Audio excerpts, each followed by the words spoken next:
इस वक्त district court Islamabad में बड़ी खबर आ रही है इमरान खान की पेशी को लेकर।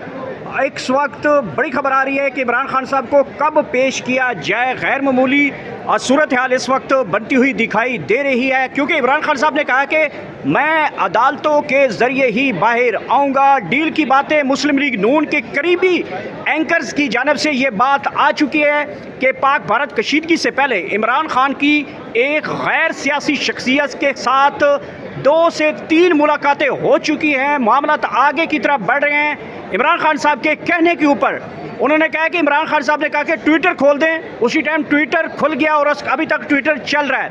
ये गैर यकीनी की सूरत हाल जो इस वक्त मुस्लिम लीग नून के अंदर पाई जाती है, बड़ी बड़ी अहम डेवलपमेंट्स होने जा रही है। अदालतों के अंदर इमरान खान के केसेस जो हैं वो भी लगाए जा रहे हैं, जो केसेस नहीं लगाए जा रहे थे अचानक इमरान खान के केसेस लगना शुरू हो चुके हैं। पाकिस्तान तहरीक इंसाफ की सीनियर वकला की टीम हमारे साथ मौजूद है, सरदार मसरूफ साहब और तुरी साहब। सरदार साहब, ये बताइएगा कि इमरान खान साहब के जो केसेस हैं वो अदालतों में लग चुके हैं। इमरान खान साहब ने खुद इजहार किया है कि मैं डायरेक्ट बाहर नहीं आऊँगा, मैं अदलिया के ज़रिए बाहर आऊँगा।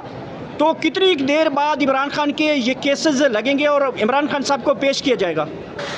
गौर साहब, सबसे पहले तो आपका शुक्रिया। आपको पता है कि जिस तरह के केसेस जो मुकदमात पाकिस्तान तहरीक इंसाफ के ख़िलाफ़ बनाए गए, जो इमरान खान साहब के ख़िलाफ़ बनाए गए, उनकी बेसिकली तौर पर कानूनी तौर पर कोई फुटिंग नहीं है। वो पॉलिटिकल मोटिवेटेड केसेस हैं और उन केसेस का अंजाम आप एक दिन देखेंगे कि आपको एक ऐसी रेत की दीवार साबित होंगे कि आपको पता ही नहीं चलेगा कि ये 200-250 केस किधर गया है। जहाँ तक आपका सवाल है कि ये खान साहब किस तरीके से बाहर आएंगे, तो खान साहब ने भी ये मुतअद्दिद बार ये बात मीडिया पे भी कह चुके हैं, अपने ट्वीट के ज़रिए भी कह चुके हैं कि खान साहब जब भी बाहर आएंगे अदालती निज़ाम के ज़रिए आएंगे, उसी तरीके से ट्रीट किए जाएंगे जैसे एक आम पाकिस्तानी शहरी इस कानून के ताबे है। तो ये बात ये तासर देना कि किसी डील के नतीजे में वो आ रहे हैं, ये सवाल ही पैदा नहीं होता। डील करनी होती तो ये पहले चंद माह में की जा सकती थी। आज खान साहब को इतने अरसे से जेल के अंदर हैं, सोबतें बर्दाश्त कर रही हैं, इसके बावजूद कि वो साबिक़ वज़ीर आज़म है और साबिक़ वज़ीर आज़म का जेल मैनुअल के मुताबिक जो प्रोटोकॉल है वो भी उनको नहीं दिया जा रहा है। उनकी हत्या के अपने बच्चों से बात भी नहीं करवाई जा रही है, लेकिन उसके बावजूद ये कौम के लिए, पाकिस्तानी अवाम के लिए इस वक्त जेल के अंदर मौजूद हैं और बाज़ाब्ता तौर पर जिस तरीके से कानून इजाज़त देगा से आएंगे। सरदार साहब, ये बताइएगा कि लास्ट टाइम जज साहब ने इजहार बरमी का इजहार किया था, जज अफजल मजोका साहब ने, कि खान साहब को पेश किया जाए। उनके ज़मानतों के हवाले से केस था जिसमें तोशाखाने की रसीदों के हवाले से ज़मानतों का अहम केस था। उसमें जज साहब ने सिक्योरिटी को और सिक्योरिटी के जो जेल इंतज़ामी, उन्होंने कहा था सिक्योरिटी रिस्क की बुनियाद के ऊपर इमरान खान साहब को पेश नहीं किया जा रहा। तो जज साहब ने कहा कि अगली तारीख यानी कि जो 2-3 दिन बाद होने लगी है, कि उसमें उन्होंने कहा था कि हर सूरत में पेश किया जाए, कुछ ठोस वजूहात बताई जाएं किस वजह से इमरान खान साहब को पेश नहीं किया जा सकता। ये मुल्क है, ये मुल्क एक पुरअमन मुल्क है जिसमें सिक्योरिटी के तमाम इदारे मौजूद हैं। तो फिर इमरान खान साहब को पेश ना किया जाना जेल इंतज़ामिया के ऊपर, तो इन्हें अदालत की कार्रवाई भी हो सकती है। क्या समझते हैं कि इमरान खान साहब को अब अदालत में कितनी देर बाद पेश किया जाएगा? अच्छा, ये जो अफजल मजूका साहब के पास जो केसेस ज़ेर समात हैं, इनके बारे में शायद आपको बैकग्राउंड का भी पता होगा। ये वो केसेस हैं जिस वक्त खान साहब बाहर थे और उन्होंने ऊपरी ज़मानतें करवाई हुई थी। बाद में इसको नॉन प्रोसिक्यूशन में खारिज कर दिया गया, जो कि इस्लामाबाद हाई कोर्ट ने वापस रिटर्न की कि नहीं, इनको मेरिट पर सुना जाए, चूँकि इमरान खान साहब के इख्तियार में नहीं है कि वो यहाँ पर खुद आके पेश हो सके।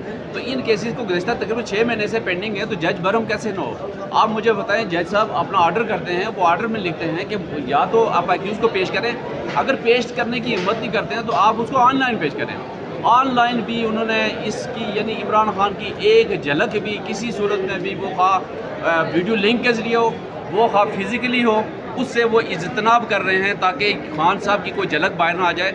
आपको पता है इस वक्त वो चूँकि एक मुस्लिम उम्मा के लीडर हैं, उनकी झलक के लिए उनकी इजाज़त से आपने देखा कि इस वक्त जो पाक भारत कशीदगी थी उसमें सबसे अहम रोल जो था पाकिस्तान तहरीक इंसाफ की सोशल मीडिया टीम का था। इसको बरमला हमारे इदारों ने भी, हमारी जो मुखालिफ पार्टी है उनके लोगों ने भी उसको। सरदार साहब, इस वक्त मुस्लिम लीग नून के करीबी जो साथी भी रहे हैं, जिन्होंने PCB की चेयरमैनी भी इंजॉय की है, जिन्होंने नवाज शरीफ के साथ कश्तियों का सफ़र भी किया है, जिन्होंने बहुत बड़े बड़े ओहदों पे रहे हैं, नजम सेठी साहब, उन्होंने ख़बर दे दी है कि इमरान खान के कहने के ऊपर ट्विटर खोला गया है। जंग से पहले नवाज शरीफ से कोई मुलाकात नहीं हुई, मरियम से किसी की मुलाकात नहीं हुई, शहबाज शरीफ को कोई सुनता नहीं है। ये तो वो वज़ीर आज़म देखा जो सुबह 3 बजे स्विमिंग पूल में नहा रहे थे اور ملک جنگی صورتحال میں ہوتے، اور بھائی صاحب جو ہے وہ سوئمنگ پول میں نہا رہے تھے اور کہا کہ مجھے کال ہے کہ جنگ بندی. یہ مطلب جنگ بندی جو ہے وہ شام 3 بجے ہوتی ہے، اور عدلی وزیر اعظم صاحب کو جو فون آتا ہے صبح 3 بجے جنگ بندی. تو عمران خان کے حوالے سے تو ڈیولپمنٹ ہو رہی ہیں. سینئر اینکر منصور علی خان ہو، نجم سیٹھی، انہوں نے کہا ہے کہ پاکستان تحریک انصاف کے اچھے دن آ رہے ہیں اور خان صاحب نے عدلیہ کے ہی باہر ذریعہ آنا ہے. تو کتنی دیر مزید لگے گی عمران خان صاحب کو پیش کیے جانے میں؟ اچھا، اگر اس طرح کی کوئی ملاقات، چونکہ نجم سیٹھی صاحب کا میں نے بھی وہ کلپ دیکھا ہے، اگر کوئی ملاقات ہوئی بھی ہے تو پہلی بات یہ ہے کہ وہ چونکہ پاکستان کی 90% عوام کا اس وقت لیڈر ہے، تو آپ کو جس طرح کی کشیدہ صورتحال تھی اس وقت 6 نومبر کو، تو آپ اس کو یہ ایزیوم کر سکتے تھے کہ ہندوستان نے، چونکہ وہ ڈٹرمنٹ تھا کہ اس نے حملہ کرنا ہے ہم پہ، تو یہ ایک اچھا فیصلہ تھا ایک ایسی لیڈر کو جو حقیقت میں جو وزیر اعظم پاکستان ہے، جس نے پاکستانی عوام کا ووٹ لیا ہوا ہے، تو اس نے اگر یہ گڈ جسٹر کے طور پر ٹویٹر اگر کھل گیا تو ٹویٹر سے دیکھیں پاکستان کو فائدہ ہی ہوا ہے، نقصان کوئی نہیں ہوا ہے. جہاں تک ہمارے وزیر اعظم صاحب کا تعلق ہے، وزیر اعظم صاحب بہتر یہ ہوتا ہے کہ نہ بولیں تو اچھا ہے، کیونکہ یہ جب بھی بولتے ہیں تو غلط بولتے ہیں، اور جب بھی بولتے ہیں تو جنگ آسائی کا مرتکب ہوتے ہیں.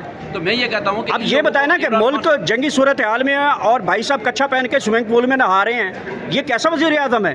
اچھا، ایک عمران خان صاحب نے بڑا زبردست بات کی تھی کہ ایک تو یہ پڑھے لکھے نہیں ہے، دوسرا یہ ہے کہ یہ ساتھ میں کوشش بھی نہیں کرتے ہیں، اور اس طرح کی بات ہمیشہ نہیں کرنی چاہیے. اور ہمیشہ ہمیں اس وقت چونکہ اتحاد اور یکجہتی کی ضرورت ہے. پاکستان ہے تو ہماری سیاست ہے، پاکستان نہیں ہے تو ہماری کوئی سیاست نہیں ہے اس وقت. اچھا، رکیے گا سر، رکیے گا.